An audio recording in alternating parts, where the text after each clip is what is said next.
This is the 8th Sunday of Ordinary Time. Usually Lent would have begun by now, but this year Lent is late.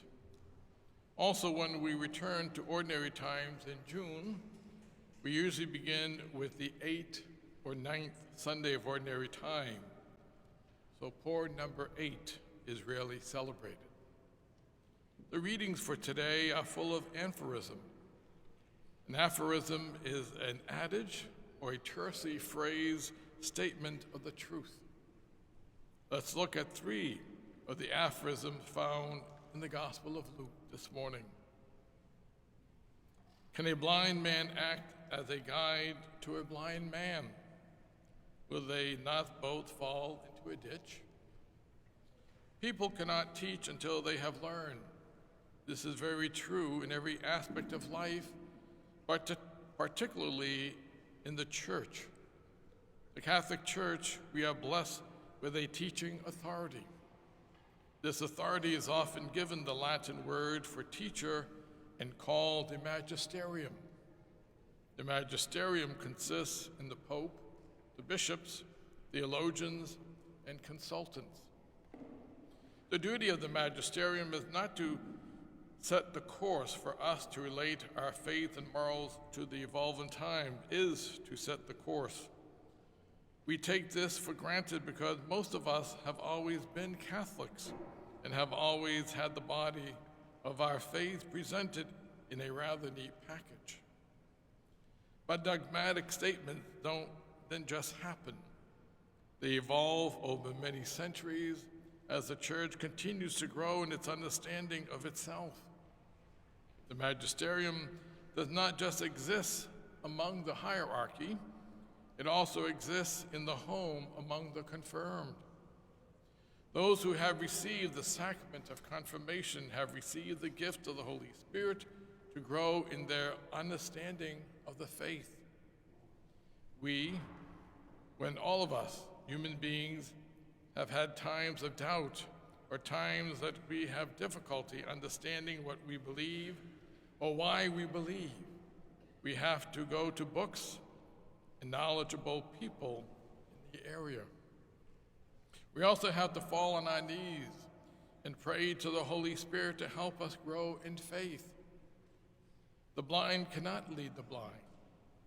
That is why we have been gifted with the Holy Spirit. That is why we have the magisterium. Why look at the speck in your brother's eyes when you miss the plank in your own? Psychologists might restate this second aphorism in these terms. We tend to transfer our irritation over our own failings to others. So we decry another person's faults as a way of hiding our own. The Lord was quite a psychologist when he said, first deal with your own faults. When we go through those negative days when everything other people do irritate us, we have to take a step back and consider what we are doing that upsets others. And even more, what we are doing that upsets ourselves. A good tree does not produce decayed fruit any more than a decayed tree produces good fruit. Each tree is known by its yield. The final aphorism is that each tree is known by its fruit. When a person does good things, we know this as a good person. When a person continually stirring up trouble, we know that this person is trouble. The fruit reveals the person. In the same way, it is not enough for us to say we are saved and then live as pagans. In fact, it is not enough to say we are saved. What we need to say is that we are being saved, in the process of being saved.